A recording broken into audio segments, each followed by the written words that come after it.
Cutting through the screaming alarms of the field hospital, the unmistakable metallic clack of an M4 rifle bolt slammed forward.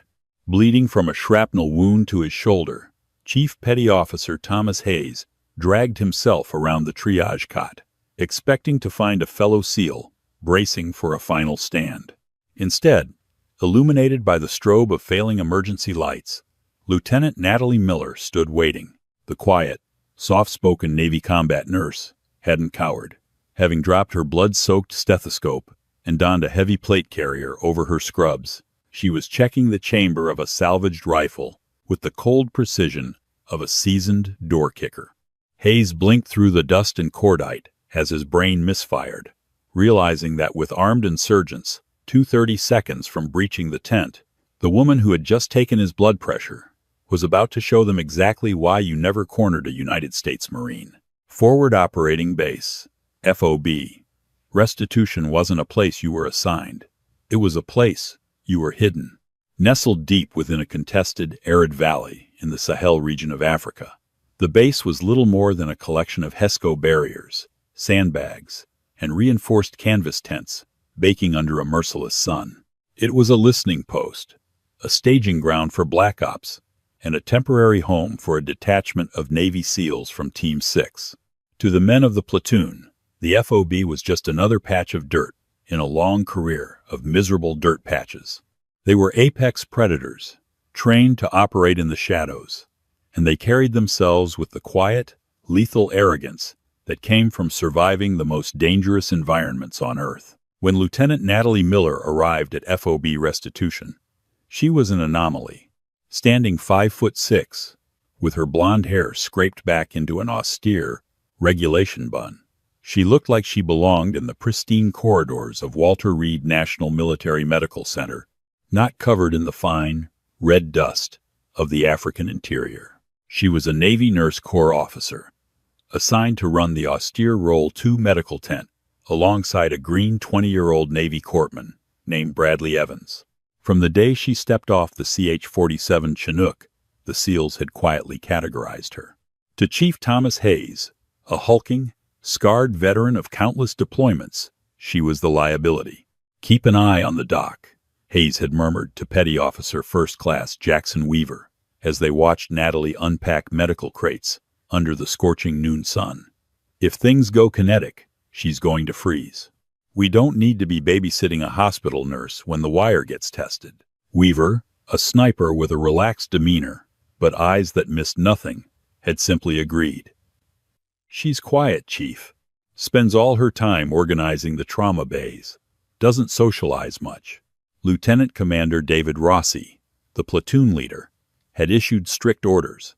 The medical tent was a protected zone, but in a firefight, a couple of operators were to immediately fall back to secure Miller and Evans.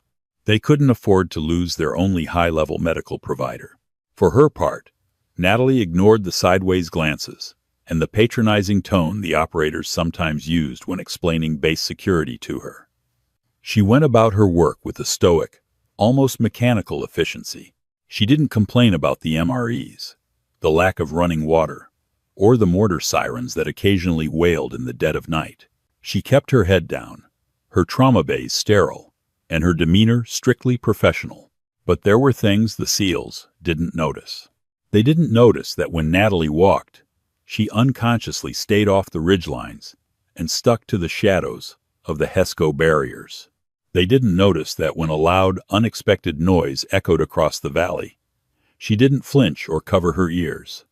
Her eyes simply tracked the sound, calculating distance and direction. And they certainly didn't know about the faded, circular tattoo on her left shoulder blade, hidden beneath her undershirt an eagle, globe, and anchor. Long before she ever pinned on the silver bars of a Navy lieutenant, Natalie had been Corporal Miller. She had been part of a Marine Corps Female Engagement Team, FET, attached to Marine Special Operations Command, MARSOC, in Helmand Province, Afghanistan. She had kicked in doors, survived ambushes, and pulled wounded Marines out of kill zones under heavy machine gun fire. She had seen more close-quarters combat by the age of 23 than most conventional infantrymen see in a lifetime. When her enlistment ended, she used her GI Bill to get a nursing degree, wanting to fix bodies instead of breaking them. The Navy offered her a commission, and she took it, burying her past in classified service records that the SEALs at FOB Restitution hadn't bothered to read. To them, she was just Doc Miller, soft, essential, defenseless. The illusion of peace at FOB Restitution shattered on a Tuesday afternoon. The valley air was thick and stagnant when the radio in the command center cracked to life with panicked, broken transmissions. A joint patrol of Allied local forces and 2 Army Green Berets had been ambushed by a heavily armed insurgent faction in a neighboring village. They had taken heavy casualties and were bringing the wounded back hot. The base siren screamed.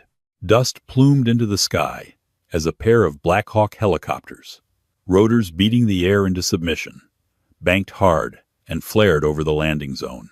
Inside the medical tent, Natalie was already transformed. The quiet, unassuming nurse vanished, replaced by a cold, calculating trauma director. She tossed a pair of latex gloves to Corpsman Evans, whose hands were trembling. "Deep breaths, Evans," Natalie said, her voice dropping an octave, carrying the undeniable weight of command. "Tourniquets, combat gauze, chest seals. You take the walking wounded, the criticals belong to me. Do not look at their faces, look at the wounds. Understood?" "Yes, ma'am." Evans swallowed hard. When the doors to the tent flew open, the reality of war spilled across the linoleum floor. Dust, the copper stench of blood, and the agonizing groans of mangled men filled the space. The SEALs, serving as litter bearers, sprinted in, carrying the casualties. Chief Hayes carried a local soldier whose leg had been nearly severed by an IED. Blood poured onto the floor in thick, dark pools. "Doc, he's crashing," Hayes bellowed, expecting the nurse to be overwhelmed by the sheer volume of trauma. "Set him on table 1 and step back, Chief," Natalie ordered, not yelling, but her voice sliced through the chaos like a scalpel. She didn't hesitate. In seconds, she had her knee pressed hard into the man's femoral artery to stem the bleeding, while simultaneously clamping the severed vessels with her free hand. "Evans, hang 2 units of O-negative. Fast push.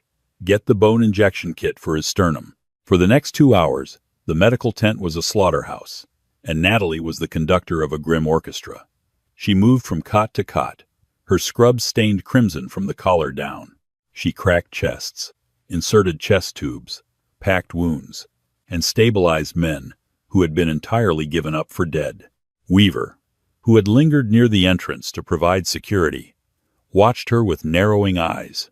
A mortar round from the pursuing insurgents suddenly landed just outside the wire, a mere 100 yards from the tent.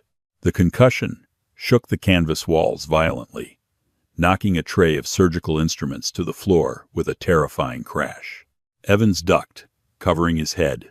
Weaver Rivoli instinct dropped to one knee, bringing his rifle up. Natalie didn't even blink. She didn't pause her suturing. She just leaned closer to her patient, shielding the open wound with her own body to prevent dust from contaminating it. "Evans, pick up the tray. Sterilize what you can," she said calmly, tying off a suture. When the chaos finally subsided, and the stabilized patients were being prepped for onward medevac to a higher-tier hospital, Hayes walked into the tent. He was wiping sweat and dirt from his face, looking at Natalie with a newfound respect. She was standing at a sink, washing the blood from her arms with cold water and iodine, staring blankly at the metal basin. "You did good today, Doc," Hayes said, his voice softer than usual. "Better than good. You saved 3 men who should be in body bags right now." "It's my job, Chief," she replied quietly, drying her hands on a rough towel. "Still," Hayes continued, gesturing to the perimeter, "Intel says the guys who ambushed the patrol are part of a massive force moving through the valley. They know where we are now. Rossi is tripling the guard. If anything kicks off tonight, you and Evans stay low. We'll keep the bad guys away from your tent." Natalie looked over her shoulder at the massive SEAL. Her eyes, usually warm and professional, held a fleeting, icy glint that Hayes couldn't quite place. "Understood, Chief," she said. "Just make sure your boys check their sectors of fire. The wadi to the north has a blind spot in the defilade. If I were hitting this FOB, I'd use that trench line to mask my approach." Hayes stopped dead in his tracks. He stared at her, his brow furrowing. "How do you know about the blind spot in the North Wadi?" It was a tactical vulnerability Rossi had pointed out just that morning during a classified briefing. Natalie's expression smoothed over, the mask of the naive nurse slipping back into place. "I walked out that way to dispose of some biohazard waste yesterday. It just seemed like a deep ditch." Hayes studied her for a long, uncomfortable moment. "Right. Well, stay inside, Doc." As he walked out, Hayes keyed his radio. "Weaver, did you check Miller's file when she rotated in?" "Negative, Chief," Weaver's voice cracked back. "Just medical credentials." "Why?" "No reason," Hayes muttered, looking back at the tent. "Just doesn't add something." The attack didn't start with a warning. It started with the sky tearing open. At 0200 hours, a coordinated barrage of 82 millimeters mortar fire rained down on FOB Restitution. The explosions were deafening, a relentless drumbeat that shattered the desert night. The ground heaved. Sandbags ruptured, sending dirt and shrapnel flying through the air like lethal hail. Inside the medical tent, the emergency red lighting flickered on. Natalie was awake instantly. She rolled out of her cot, her bare feet hitting the floor as she grabbed her boots. "Evans," she shouted over the deafening roar of a nearby impact. "Get the patients on the floor. Now. Put mattresses over them." Outside, the heavy, rhythmic thud of the SEALs .50 caliber machine guns began to return fire, tracing bright red arcs of tracer rounds into the pitch-black valley. The radio on the medical desk was screaming, "Contact front! Contact front! We have multiple foot mobiles advancing from the North Wadi. They're in the wire." It was Rossi's voice, tense and strained. The insurgents hadn't just come to harass the base. They had come to overrun it. Over 100 heavily armed fighters, fueled by radical zeal and the promise of capturing American operators, were swarming the perimeter. A massive explosion rocked the western wall. An RPG had blown a hole straight through the HESCO barriers. "Chief, I'm pinned down at the mortar pit. I can't fall back to the med tent." Weaver's voice panicked over the net. "Hold your sector, Weaver." "Rossi, we have a breach on the west wall. They are pouring through," Hayes yelled into his comms. He was bleeding from a shrapnel tear in his shoulder, falling back from the perimeter to try and intercept the fighters streaming toward the center of the base. They were headed straight for the large white cross painted on the roof of the medical tent. In this kind of warfare, a hospital wasn't a sanctuary. It was a high-value target. Inside, the noise was catastrophic. Bullets snapped and hissed through the upper canvas of the tent, ripping holes in the fabric. Evans was huddled in the corner, clutching his medical kit to his chest, hyperventilating. 3 critically wounded Allied soldiers from the afternoon's ambush lay on the floor beneath thin mattresses, helpless. Doc, they're coming," Evans stammered, his eyes wide with absolute terror. "The SEALs. They aren't coming for us. They're cut off." Natalie stood in the center of the room. The facade was entirely gone. Her posture shifted. Her shoulders dropped. Her stance widened, and her eyes scanned the room, calculating angles, cover, and fatal funnels. The nurse was dead. The Force Recon Marine had just woken up. "Evans, look at me," Natalie commanded. He couldn't. He was staring at the door. Natalie closed the distance, grabbed the front of his uniform, and hauled him to his feet, shaking him once, violently. "Look at me," she roared, her voice cutting through the gunfire outside. "You are a United States sailor. You do not die on your knees. Get behind the surgical steel table. Keep your head down. Do not move unless I tell you." She shoved him behind the heavy metal table and sprinted to the back of the tent, toward her personal footlocker. She kicked the padlock, snapping the cheap metal, and threw the lid open. Beneath her spare scrubs and hygiene kits lay a heavy, customized plate tactical carrier vest. She threw it over her head, securing the Velcro with loud, violent tears. Next came a battle belt, equipped with 4 spare magazines and a K-bar knife. Finally, she reached to the very bottom and pulled out a battered, dust-caked M4 carbine. It was a battlefield pickup she had quietly confiscated from a wounded contractor weeks ago and hidden away, trusting her instincts over base regulations. Outside, Hayes was fighting a losing battle. He had managed to drag himself within 50 yards of the medical tent, taking cover behind a blown-out transport truck. He dumped his empty magazine, slammed a fresh one in, and fired a burst at 3 insurgents sprinting toward the tent's entrance. He dropped 2, but his rifle clicked empty. A towering insurgent, carrying an AK-47 and a chest rig full of grenades, reached the flap of the medical tent. He kicked the wooden frame of the door inward with a triumphant yell, stepping into the dim red light of the triage bay, expecting to find cowering doctors and helpless victims. Hayes watched in horror, drawing his sidearm, knowing he was too far away to stop the slaughter. "Miller, get down!" he screamed uselessly into the night. The insurgent raised his AK, but he never even found the trigger. From the dark corner of the tent, a compact, shadowy figure pivoted smoothly around a concrete support pillar. Natalie didn't hesitate. She didn't flinch. She brought the M4 to her shoulder with the muscle memory of 1,000 live-fire drills. Pop, pop, 2 rounds, center mass. The insurgent staggered backward, coughing blood. Pop, 1 round, headlamp level. The insurgent's head snapped back, and he collapsed backward into the dirt outside the tent, dead before he hit the ground. Hayes froze behind the truck, his pistol aimed at empty space. He blinked, the dust and smoke stinging his eyes. Inside the doorway, stepping over the dead fighter, emerged Lieutenant Natalie Miller. She wasn't holding the weapon like a panicked novice. The stock was tucked tight into the pocket of his shoulder. His elbows were tucked in, and both eyes were open, scanning over the optics. She moved with a fluid, terrifying aggression, stepping out of the tent and sweeping her muzzle left, then right, clearing the immediate fatal funnel. "Chief!" her voice barked over the din of battle, authoritative and sharp. "I have your 6. Shift fire left. You have 2 tangos flanking the truck." Hayes, stunned beyond comprehension, instinctively obeyed the tactical command. He pivoted left, spotting the 2 fighters trying to flank him, and dropped them with his pistol. He looked back at the medical tent.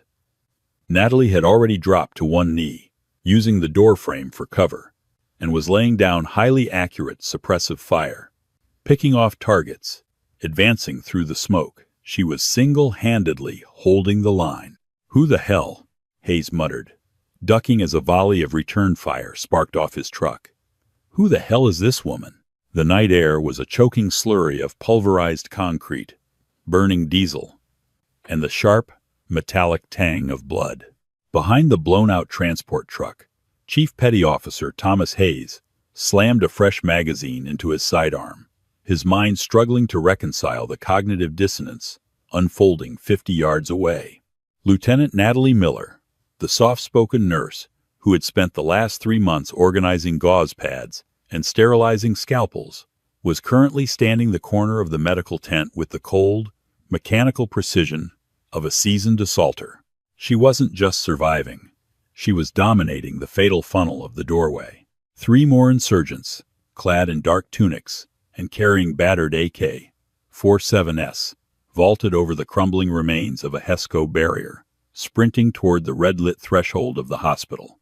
They moved with the frantic energy of men, high on adrenaline and captagon, screaming battle cries into the night. "Contact! 3 targets! Front!" Natalie shouted, her voice void of panic. It was the flat, authoritative bark of a squad leader. She didn't spray wildly into the dark. She leaned into her M4 carbine, let out half a breath, and squeezed the trigger. Pop! Pop! The lead runner's legs folded beneath him, dropping him instantly into the dust. She transitioned targets with a fluid snap of her wrists. Pop, pop.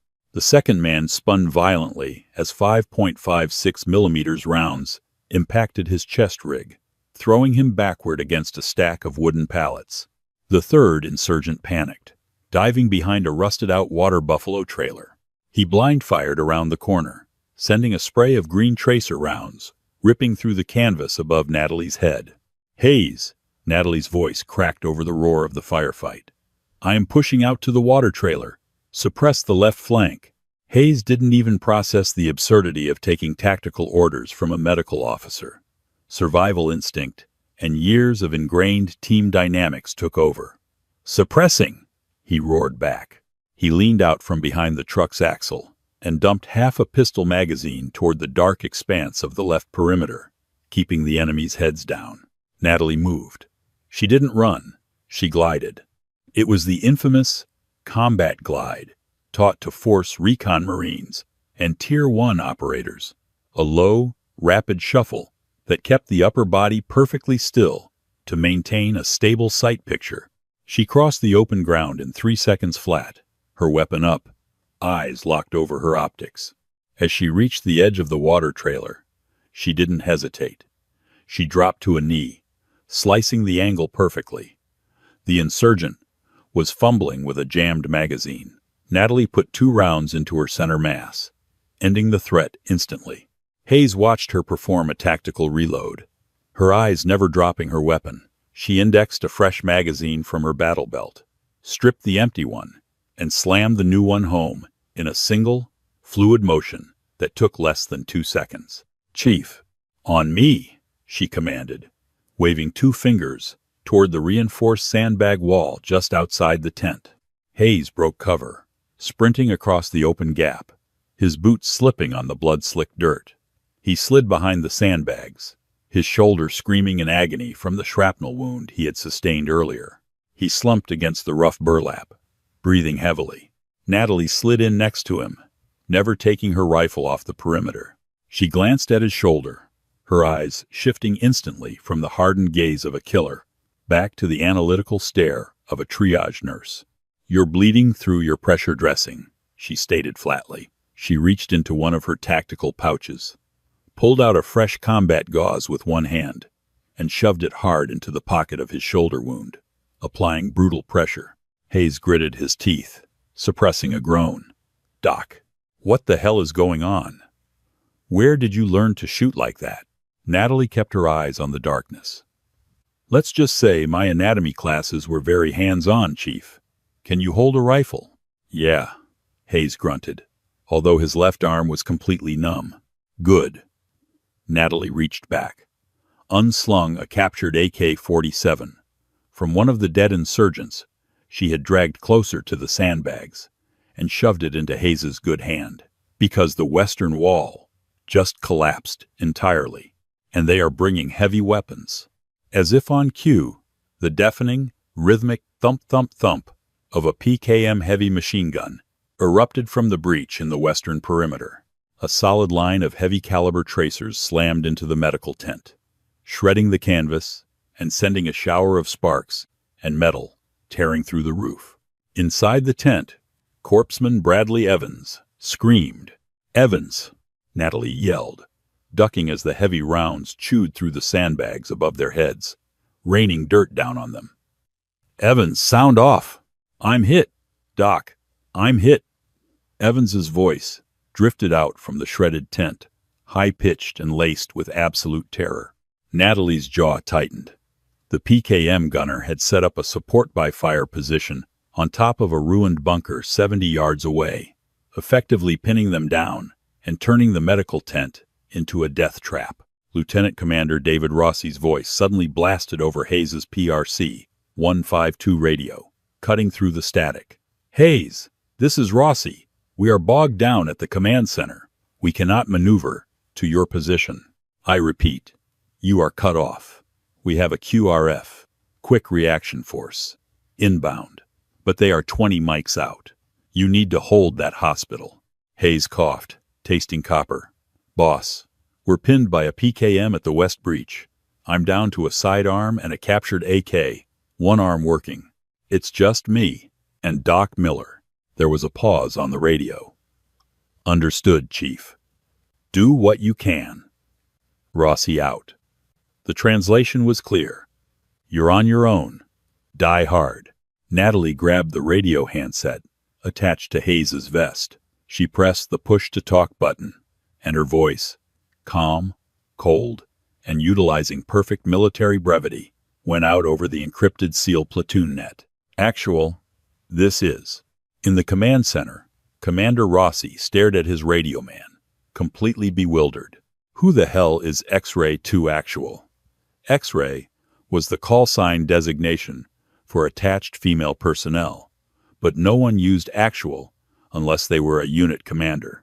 A mile away, pinned down in a crater, Petty Officer First Class Jackson Weaver heard the voice and felt a chill run down his spine.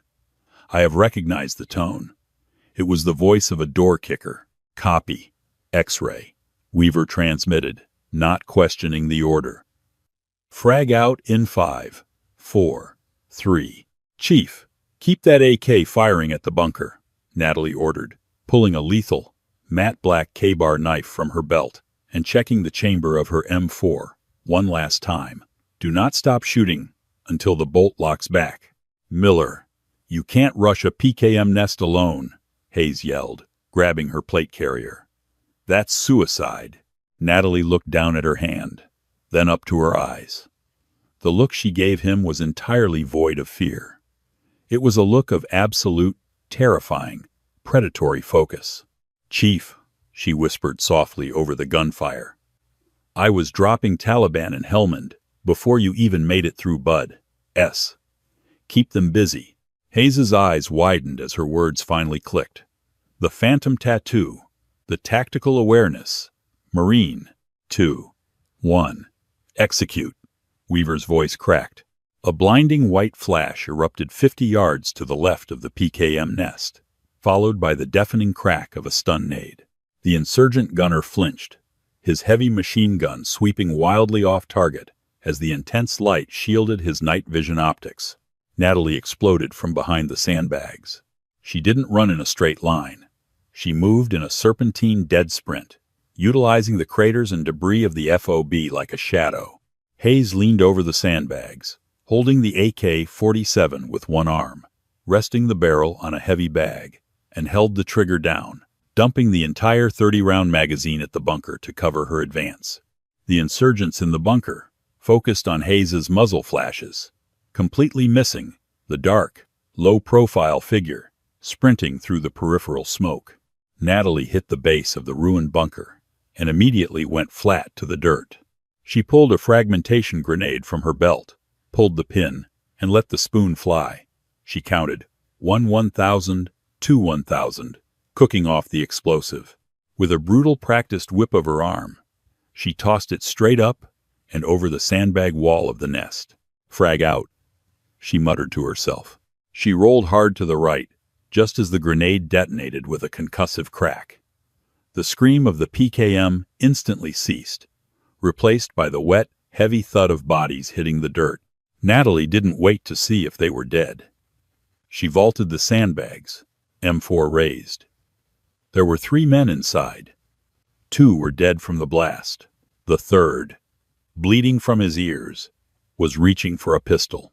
Natalie stepped forward, kicked the pistol out of her hand, and delivered a devastating, skull-cracking strike with the buttstock of her rifle, knocking him unconscious. She cleared the rest of the bunker in a fraction of a second, immediately dropping the empty magazine from her rifle and slapping a fresh one in. She grabbed her radio mic.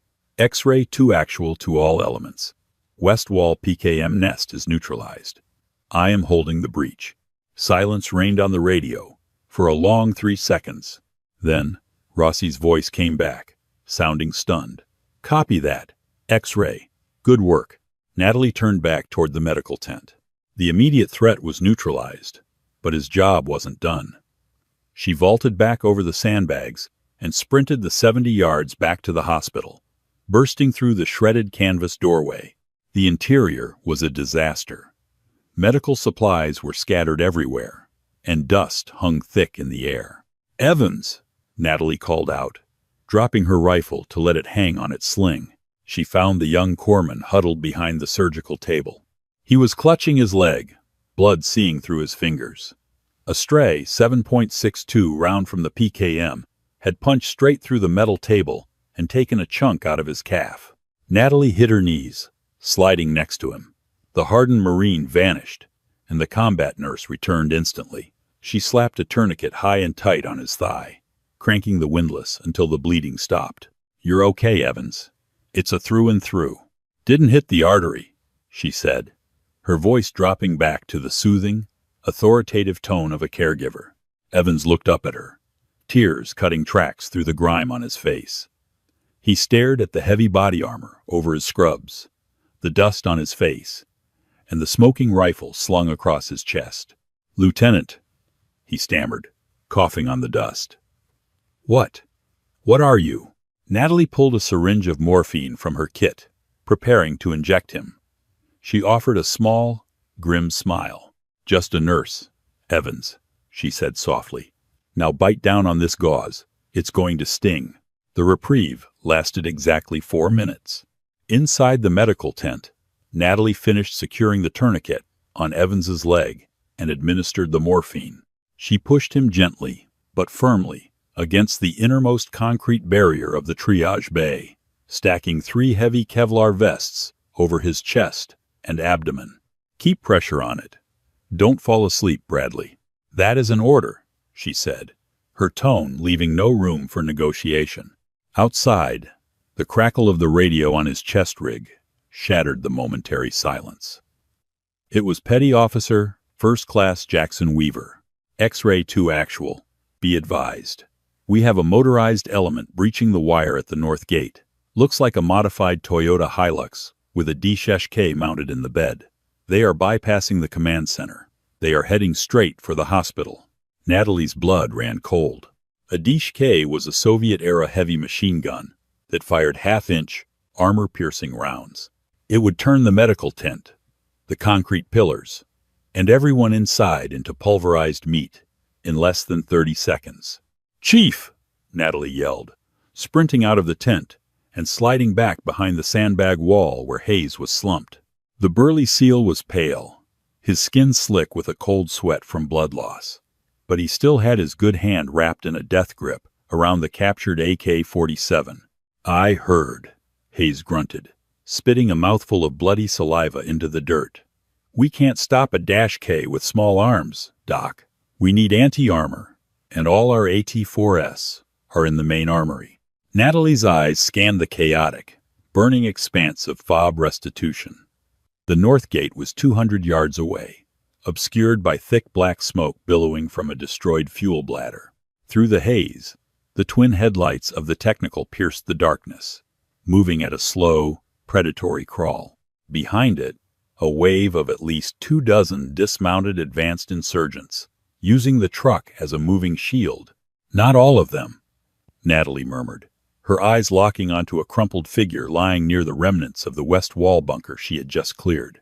It was the body of a private military contractor who had been killed in the opening mortar barrage. Strapped across his back was the unmistakable olive-drab tube of an M136 AT-4 anti-tank weapon. "Cover me," Natalie said. Before Hayes could protest, she was over the sandbags again. She didn't use the combat glide this time. She sprinted with the desperate, raw speed of a track athlete, her boots kicking up plumes of red dust. The insurgents behind the approaching truck spotted her movement. The heavy, rhythmic thud, thud, thud of the Dash-K erupted, tearing the air apart. The ground around Natalie exploded into geysers of dirt and shrapnel. A round snapped so close to her head that the sonic boom deafened her left ear. She dove hard, sliding the last 10 feet on her chest, her scrubs tearing against the jagged rocks. She reached the dead contractor, ignoring the gross reality of the corpse, and violently knocked the AT-4 off his back. She rolled onto her back, gasping for air. The heavy fiberglass tube clutched to her chest. The truck was closing the distance. 150 yards. 100 yards. "Doc, they're zeroing your position. Move," Hayes screamed over the comms, laying down a frantic, ineffective wall of fire with his AK to draw their attention. Natalie didn't retreat. She popped up onto one knee, the AT-4 resting on her right shoulder. Her MARSOC muscle memory took over. Pull the transport safety pin, snap the shoulder stop down, cock the firing mechanism. She peered through the rudimentary pop-up sights. The technique was 80 yards out and turning, bringing the heavy gun to bear directly on her kneeling silhouette. The gunner in the bed of the truck was screaming, his finger tightening on the butterfly trigger. Natalie exhaled, letting all the air out of her lungs, sinking into the stillness between heartbeats. She pressed the red trigger button. With a deafening roar and a massive backblast that kicked up a cloud of debris behind her, the 84mm high-explosive anti-tank rocket ripped from the tube. It crossed the 80 yards in a fraction of a second. The warhead struck the grill of the Hilux dead center. The explosion was catastrophic. A shielding sphere of orange fire swallowed the front of the vehicle, lifting the entire 2-ton truck off its front axles and flipping it violently backward. The DSK gunner was thrown 30 feet into the air like a rag doll. The shockwave knocked the dismounted insurgents flat, shattering their advance. Natalie tossed the empty tube aside, immediately bringing her M4 back up and firing into the surviving fighters who were stumbling blindly through the smoke. Suddenly, the deep, guttural thrum of heavy rotor blades vibrated through the ground. The sky above the valley erupted as 2 AH-64 Apache attack helicopters from the QRF swept in low over the ridgeline. Their 30mm chain guns spun to life, unleashing a biblical torrent of fire onto the fleeing insurgent forces in the wadi. The battle for FOB restitution was over. The wave had broken against the shore. Natalie lowered her rifle. Her arms were trembling so violently she could barely engage the safety.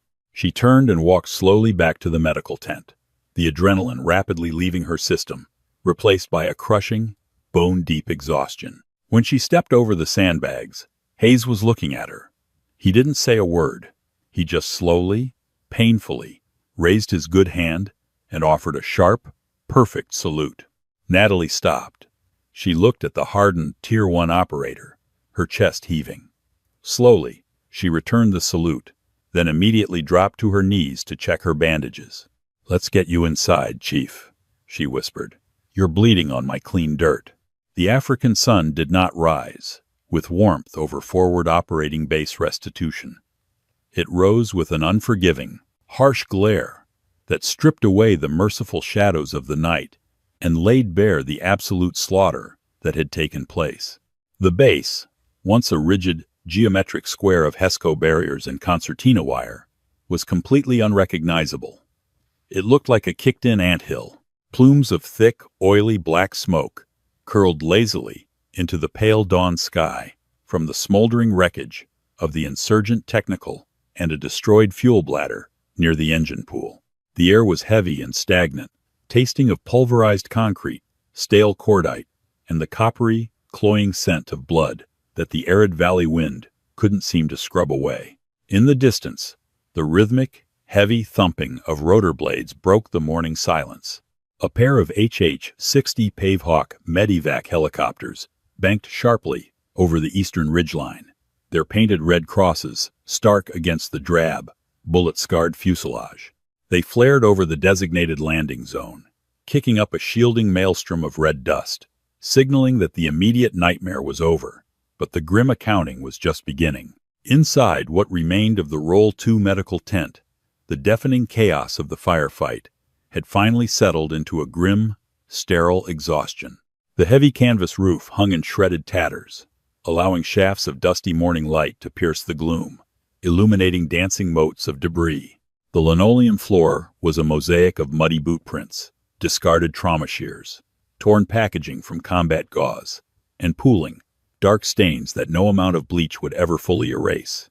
Lieutenant Natalie Miller stood at a stainless steel field basin. She was a study in profound contradiction. Her medical scrubs, once a pristine navy blue, were stiff and heavy with dried blood. both hers and her patient's. The knees were torn from sliding through the dirt, revealing scraped, bruised skin. Yet, her hands moved with methodical, practiced precision as she scrubbed them with a stiff-bristled brush and dark brown iodine, washing away the physical evidence of the night. Her heavy plate carrier, the one she had dragged from the depths of her locker, lay discarded on a folding metal chair in the corner. Resting atop the Kevlar was the battlefield-salvaged M4 carbine, its bolt locked open to the rear, the barrel still emitting a faint, acrid odor of burnt carbon. Beside the weapon of war sat her stethoscope. On the main triage cot, Chief Petty Officer Thomas Hayes watched her in silence. His massive frame looked strangely diminished under the thin olive-drab blanket. His shoulder had been properly debrided, packed, and stabilized in a heavy sling, an IV line taped securely to his massive forearm, dripping saline and broad-spectrum antibiotics into his system. He hadn't slept a wink. He had simply watched the woman, who had spent the last 6 hours, seamlessly transitioning between a Tier 1 assaulter and a trauma surgeon. The ruined flap of the tent pushed open, groaning on a bent metal frame. Lieutenant Commander David Rossi stepped inside, followed closely by Petty Officer First Class Jackson Weaver. The two SEALs looked like they had been dragged through hell behind a Humvee. Rossi's face was smeared with soot and sweat, his uniform torn, his eyes carrying the heavy, hollow stare of a commander who had just spent the night doing casual mathematics and body recoveries. Weaver, usually quick with a joke and a relaxed smile, was grim-faced. His heavy sniper rifle was slung tightly across his back, and his hands were shaking imperceptibly from the lingering, brutal adrenaline crash. Rossi didn't speak right away. He took in the scene, the shredded roof, the bullet-pocked concrete pillars, the medical supplies scattered like autumn leaves, and the quiet, unassuming nurse scrubbing her hands at the sink. He walked over to Hayes first. "Chief," Rossi said, his voice raspy, thick with inhaled dust. "How's the wing?" "I'll keep the arm, boss," Hayes grunted, his voice a low, tired rumble. He didn't look at Rossi. He kept his eyes fixed firmly on Natalie's back. Doc patched the plumbing, said I missed the main artery by about a millimeter. Rossi nodded slowly, the relief evident on his face. "The medevac birds are spooling up on the pad now. We're getting you, Evans." And the Allied wounded out to Ramstein on the next C-17 out of the capital. "Evans is stable?" "He's stabilized," Natalie answered, finally turning off the water. She grabbed a rough cotton towel and dried her hands, meticulously drying between each finger. She didn't turn around yet. I pushed 2 units of whole blood, kept the tourniquet high and tight, and loaded him with TXA and fentanyl. The surgical team at Landstuhl will need to do a vascular graft on his calf, but he won't lose the leg. Rossi took a deep breath. He held a thick manila folder in his left hand. Across the front, stamped in bold, faded red ink, was the word "Secret." It was bordered by diagonal hazard stripes, indicating a heavily compartmentalized personnel file. "Lieutenant Miller," Rossi began. His tone had changed entirely. It was no longer the polite, slightly patronizing tone of a special operations commander speaking to support staff. It was the formal, measured cadence of a man addressing a peer. When the SATCOM link finally came back online at 0530, I made a secure priority call to Naval Special Warfare Command in Coronado. I asked the duty officer to run an override on your service jacket. Natalie stopped drying her hands. She turned around slowly, leaning back against the edge of the steel basin. Her face was an unreadable mask, washed pale by fatigue. She looked at the folder, then up at Rossi's eyes. "My medical credentials were cleared by BUMED before I deployed, Commander," she said, her voice perfectly level, betraying none of the exhaustion that was screaming through her muscles. "I am a fully licensed critical care nurse. That is the only file that pertains to my assignment at FOB Restitution. Under normal circumstances, I'd agree with you," Rossi countered, stepping closer to the center of the room. "But normal circumstances don't involve a Role 2 hospital nurse taking tactical command of a fatal funnel, executing a flawless blind-fire flanking maneuver, with flashbang coordination, clearing a PKM machine gun nest with a fragmentation grenade, and vaporizing an armored technical with an unguided M136 AT4. Rossi opened the folder. The paper inside was crisp and white, violently contrasting with the filth of the room. I had them unseal the redacted sections. "Lieutenant," Rossi said, his eyes scanning the dense blocks of text. "It took a 2-star admiral's authorization to get this sent over the wire." He cleared his throat, reading aloud. "Corporal Natalie Miller, United States Marine Corps, 1st Marine Raider Battalion, Marine Special Operations Command, attached as a primary shooter and tactical medic to a specialized female engagement team in Helmand Province, Afghanistan, 2011 to 2014. Weaver, leaning heavily against the doorframe, let out a slow, low whistle that cuts through the silence. "A Marine," he muttered, shaking his head in disbelief. "We had a MARSOC-trained Marine organizing our gauze and taking our temperatures." Rossi continued reading, his voice growing quieter, heavier with the weight of the history contained on the page. 2 purple hearts, a bronze star with a V device for valor, and, Rossi paused, swallowing hard, to Navy Cross. Hayes shifted on his cot, wincing, his eyes widening. A Navy Cross was the second highest military decoration for valor in combat, just below the Medal of Honor. You didn't get one for being in the wrong place at the wrong time. You got one for doing something impossibly brave, and usually impossibly violent. The citation, Rossi read softly, reverently, states that during a coordinated Taliban ambush in the Marjah district, Corporal Miller's unit was pinned down by heavy enfilading fire. With her squad leader killed and her radio man critically wounded, Miller refused to fall back. She exposed herself to concentrated enemy machine gun fire to drag 3 wounded Marines across 70 meters of open ground to cover. She then held a defensive perimeter alone for 45 minutes, repelling multiple close-quarters assaults until a quick reaction force arrived. She was personally coined by General James Mattis in the hospital at Bagram. Rossi closed the folder. The slap of the heavy cardboard echoed sharply in the tent. He looked at Natalie. She was staring at the linoleum floor, her jaw clamped tight, her eyes distant, locked on a ghost of a memory that the men in the room couldn't see. "Why the lie, Doc?"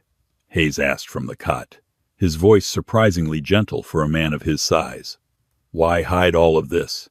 You've seen more heavy combat than half the guys in my platoon."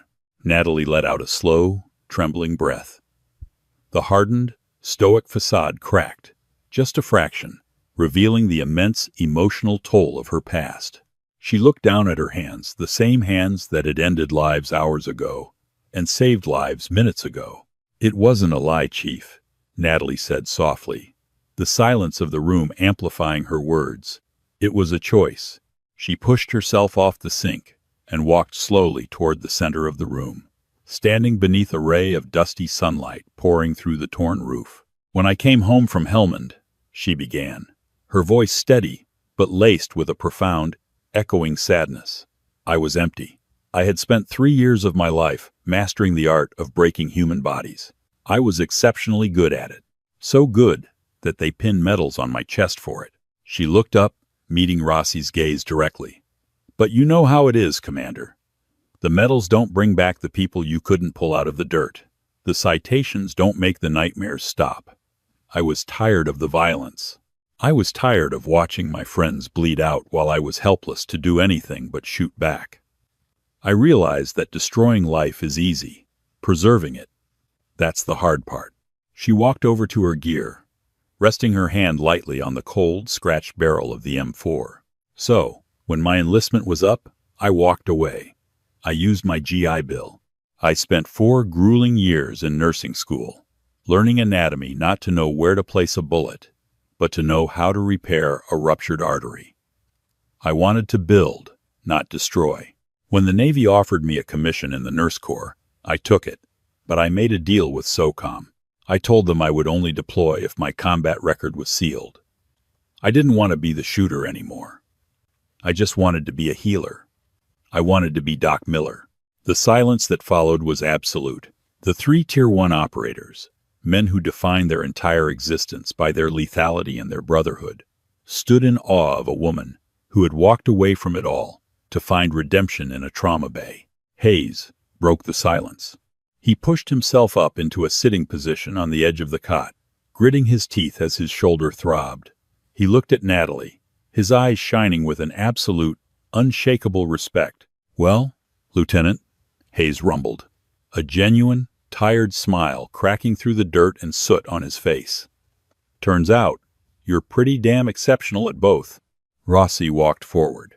He tossed the classified folder onto the desk, treating it as if it no longer mattered. Because it didn't. The paper was just history.